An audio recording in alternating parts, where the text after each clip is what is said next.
Арабской Республики за его заявление и предоставляю слово представителю Исламской Республики Иран. In the name of God, the compassionate and merciful, thank you, Mr. President. We thank Mr. Peterson, Special Envoy, and Mr. Rajasingham, the Director of OCHA, for their briefings.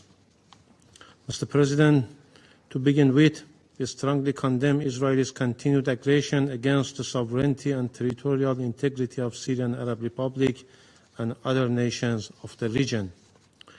The Israeli reprehensible act, along with its recent act of aggression against Yemen, which deliberately aimed at civilians and critical infrastructure, flagrantly violate international humanitarian law and the principles enshrined in the UN Charter, are a serious threat to regional peace and security. This regime, with its nature and essence based on terror and aggression, is a main source of insecurity and instability in the region and beyond. Regrettably, the international community, and particularly the Security Council, has failed to compel this regime to put an end to its ongoing acts of aggression and terrorist attacks against people and nations of the region, and this is very disturbing. We emphasize the urgent need for swift and decisive action by the Security Council to hold such a rough regime accountable. Mr. President, as usual, the representative of the United States attempts cynically to deny its responsibility for the current situation in Syria and the broader region by blaming Iran.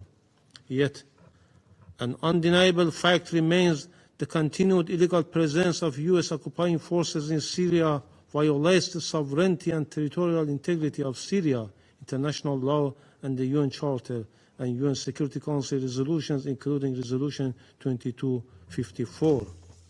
Furthermore, the illegal presence of U.S. occupying forces in Syria is the main source of instability and security, providing a space for terrorist groups to solidify their position and perpetrate further atrocities. Mr. President, the situation in Syria remains dire, with the people suffering from the ongoing humanitarian crisis, aggression, and foreign occupation, as well as the threat posed by the US-backed terrorist groups.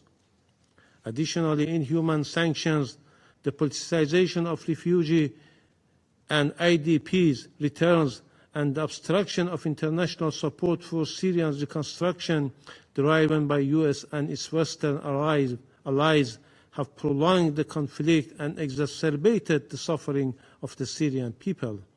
These illegal actions impose undue hardship and hinder Syrians' paths to recovery. The recent UNESCO study on the impact of unilateral coercive measures on Syria highlights the severe and widespread effects of these illegal actions on various sectors, exacerbating the humanitarian crisis and hindering the delivery of essential services and aid. Focusing on our compliance, the study found that the UCMs have led to inflation, shortage of basic goods, and a deteriorating economic and security situation.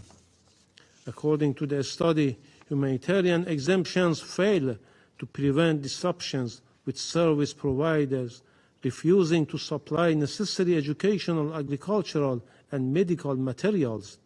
The nutrition and health impact of UCMs are most severe in all areas studied. Hospitals struggle to import medical items and repair equipment, leading to severe shortages of essential medicines, including cancer treatments and vaccines.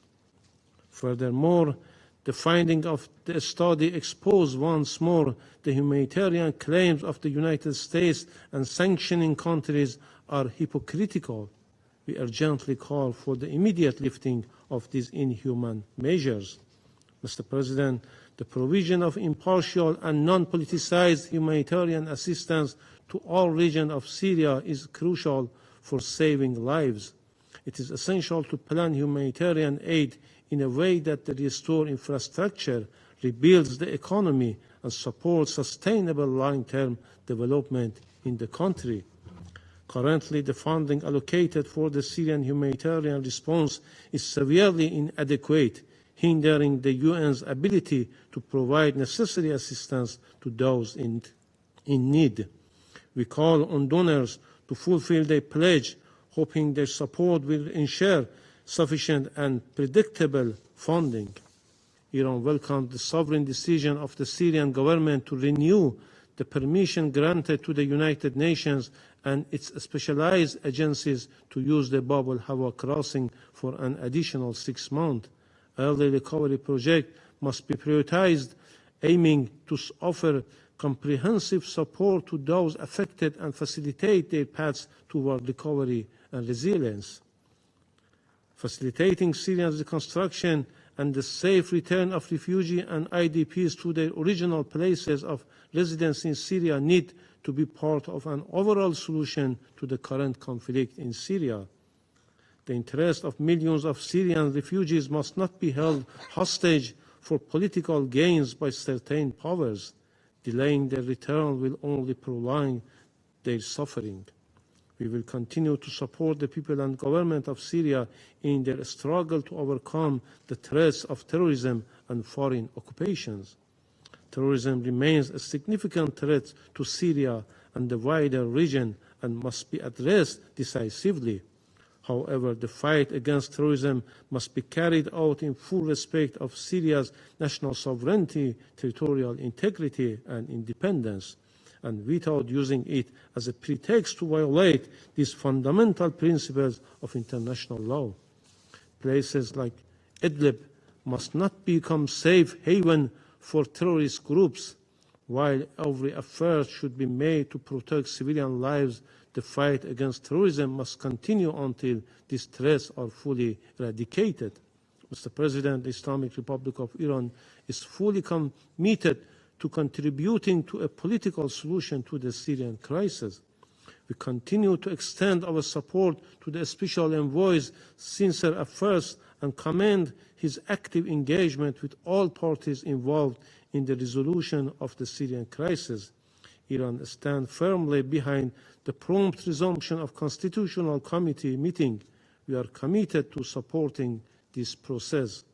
Moreover, Iran, alongside its partners in Astana format, Russia and Turkey, remains steadfast in its commitment to achieving long-term and sustainable normalization in Syria.